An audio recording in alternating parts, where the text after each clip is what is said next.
提起大国对抗，最容易联想到的是中美。随着中国的不断崛起，美国开始将中国视为霸权的最大威胁者。在这一战略的支配下，围堵、遏制、打压也就成为了美国常用的对华手段。甚至于有人说，中美对抗是大国崛起的历史必然，这也更加佐证了中美对抗不可避免性。基于两个大国的体量以及美国频频踩上红线的挑衅做法，外界开始担忧中美之间冲突风险高悬。然而，近日局势似乎急转直下，美国向中国发来了友好合作的信号。据悉，日前中美高层在瑞士苏黎世举行会晤，而此次会议的重点则聚焦在中美双边交往以及共同面临的战略性问题。对于此次会晤，外界不少分析人士认为，在中美激烈对抗的关键时刻，这一次会晤是极具建设性的。某种程度上，这似乎是美国极力在避免同中国冲突对抗的信号。这样的说法是有一定的根据的。现如今，美国正在面临不可逆转的衰退局面，就连美国区别于中国的最大优势，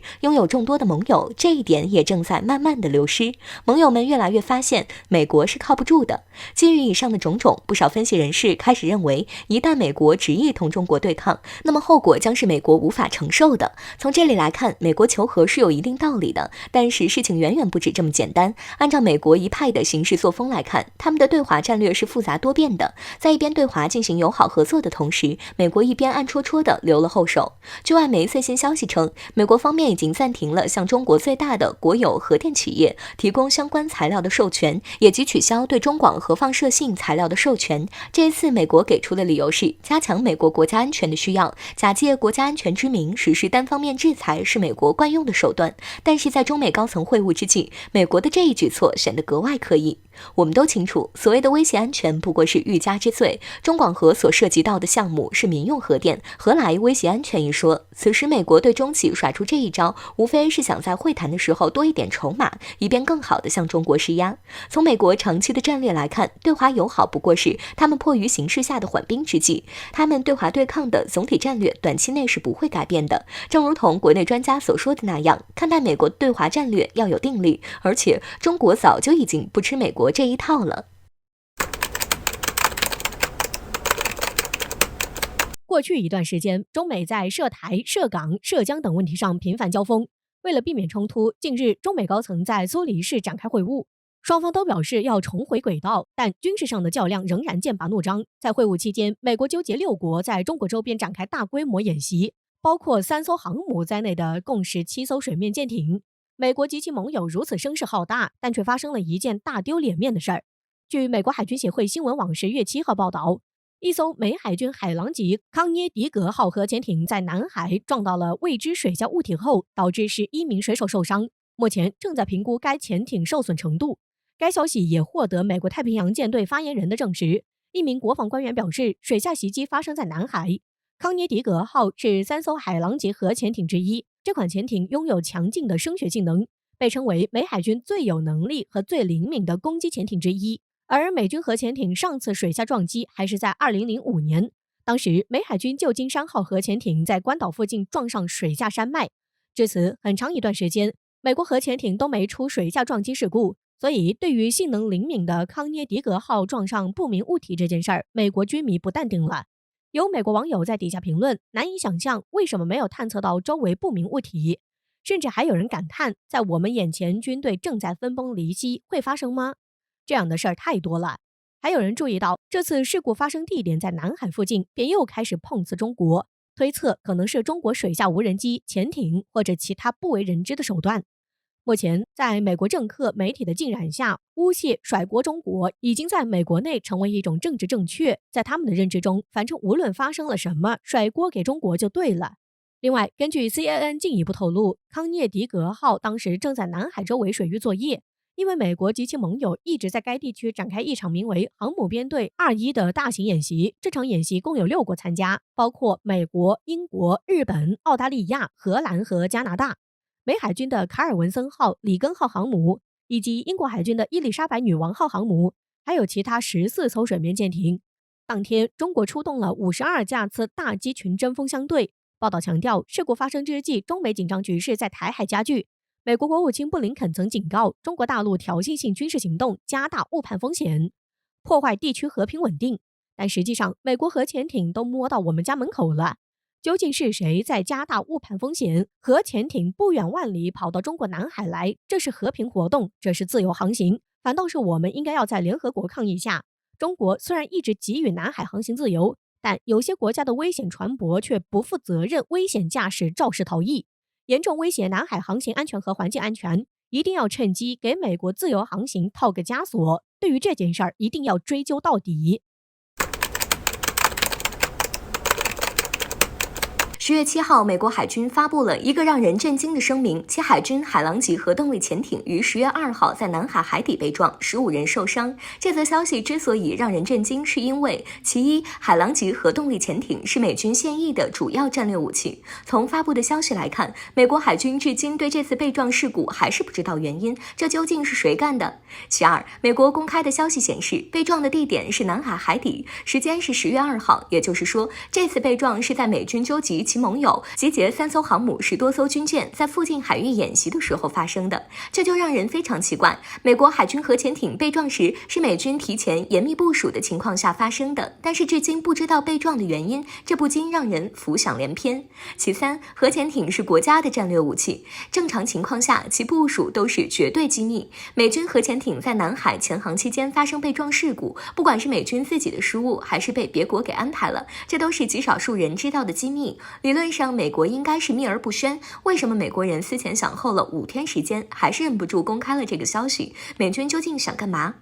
海狼级核潜艇在美国海军中的地位。这次出事的美国海军核动力潜艇康涅狄格号1998年服役，是海狼级潜艇中的第2艘。海狼级潜艇在设计之初就被认为是战争怪兽级别的武器，当时同美军的 B-2 轰炸机属于同一阵营的武器，在上世纪90年代的造价就高达35亿美元一艘，当时被称为是史上最安静的潜艇，美国最先进武器的代表之一。也正因为昂贵，美国海军只造了3艘，仅有了3艘美国海军最安静的海狼级核潜艇，美军至少在本次部署了1艘在南海。美国海军将其最顶尖的战略武器部署到南海，意欲何为？想必所有的军事观察人士都明白其中原因。但是美军现役的70艘左右的核潜艇，为何将被称为最尖端的、最安静的海狼级核潜艇部署到南海？这是因为美军认为他们其他的核潜艇已经在南海不适合生存了吗？估计让美军目前尚处在震惊之中的这次事故，是不是也让美军开始怀疑人生？他们所有的核潜艇在南海都不适合生存了。在美国海军严密部署监控之下，究竟是谁撞伤了康涅狄格号？结果不外乎2个，一个是美国海军自己误操作撞上了海底的礁石或是海山，另一个原因是被对手给算计了。不管是哪一种原因，都足以让美军内心冒冷汗。如果是美国海军误操作导致的，那么说明这艘潜艇设计存在严重的质量问题，或是美国海军潜艇水手的军事素养堪忧。要知道，南海海底已经被美国侦查了个透，熟悉海军历史的人都知道一个梗，那就是生纳无铜，捞走无用。这梗看起来像是一个笑话，但是也显示了美军当年疯狂探测南海、东海海底水文数据的现实。在掌握了南海海底水文数据，美军史上最安静的核潜艇依旧遭遇被撞事故，这必然让美军内心冷汗直冒。如果是美军的对手所导致，这想想都让美军恐惧。也就是说，美国海军最安静的核潜艇也已经无法在海底岁月静好了。这次被撞可能会被视为一次警告，下一次或许就不会仅是15名海军人员受伤那么幸运了。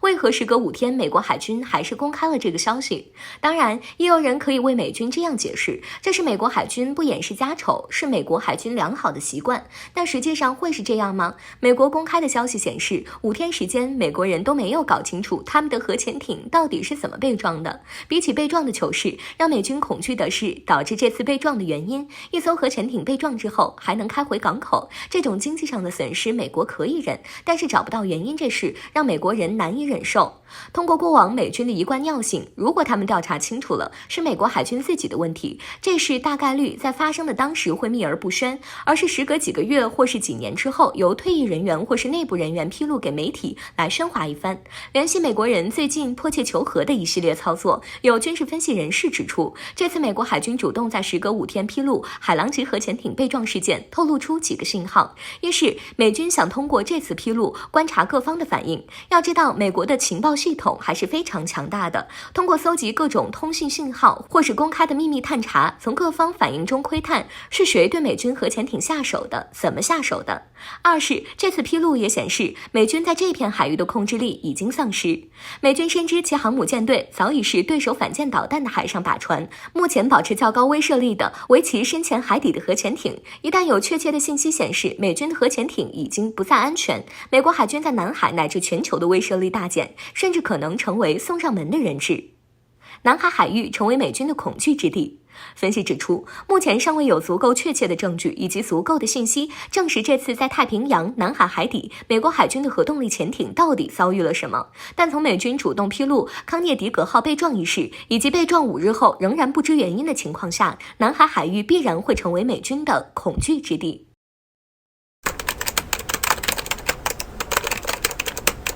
继3月阿拉斯加会晤、7月天津会谈以后，中美又展开第3次交锋。在当地时间10月6号，中央外事工作委员会办公室主任杨洁篪同美国总统国家安全事务助理沙利文在瑞士苏黎世举行会晤。美国之所以急着谈判，归咎于哪3大因素？这次会晤内容又谈到了什么？据央视报道，双方进行了全面、坦诚、深入交换意见。杨洁篪表示，中方在涉台、涉港、涉藏、涉疆、涉海、人权等问题上的严正立场，要求美方停止利用上述问题干涉中国内政，而美方表示坚持一个中国政策，什么都说了，又好像什么都没说。仅从这个声明来看，美国只拿出了坚持一个中国这一张牌，更何况美国在这方面从来都是表面一套，背面一套，照样做对台军售、军机抵台这种事。在中国眼中，这也未必是美国手里的一张牌，基本上还是各说各话。至于经贸问题，公告更是只字未提。事实上，中美多次谈判，美国最迫切的问题还是经贸问题。在会谈前，美国也释放出自己的诚意，包括执行2项清单内容之一，释放了无故拘押的孟晚舟女士。在会晤前夕，美国贸易代表戴琪还表示，美方无意激化与中国的贸易紧张局势，将与中方就经贸问题展开坦率讲话。美国急着谈判，有3点紧急因素。首先，美国债务危机。由于债务上限问题，美国民主党和共和党议员在参议院扯皮了数月，但还有12天，如果再不通过，美国将面临史上首次联邦债务违约。拜登形容一颗流星正砸向美国经济，将美国推向悬崖边缘。美国财长耶伦曾多次警告债务违约的灾难性后果，但是根据经验来看，美国两党还在演。但是到最后关头，国会还是会批准提高债务上限，继续开动核动力印钞机。其次，通胀。由于滥发美钞和疫情等因素，美国能源价格、衣食住行、食品、二手车等领域价格暴涨，供应链中断和需求强劲，导致美国8月出现30年来最大通胀涨幅，而通胀侵蚀家庭购买力，美国经济可能迎来滞胀。而美国提高债务上限将进一步加剧通胀，无疑是饮鸩止渴。最后，贸易逆差飙升，在5号，美国商务部还公布，美国8月贸易逆差额环比飙升 4.2%， 达到733亿美元，创历史最高纪录。美国对华贸易逆差飙升 10.8%， 至317亿美元。美国对华逆差本就飙升，对华加征关税更是雪上加霜。然而，拜登现在想的是如何看上去优雅而不失体面的以胜利者姿态取消关税。过去一段时间，美国媒体已经有声音传出，救美国就是救中国自己。就像2008年那样，他们的构想是中国可以加大购买美国债券，解决美国债务问题；中国稳定商品价格，保证供应链，购买大宗商品，让美国取消对华关税，缓解美国通胀、贸易逆差问题。美国的3大危机就是美国想让中国解决的，但是这3点绝对不能轻易让步。事实上，美国一点步都没让，无论是孟晚舟事件还是对华关税，都是美国无中生有制造的筹码。但我们态度已经很明显了，美方先要纠错2份清单、3条底线，我们只需要听其言，观其行。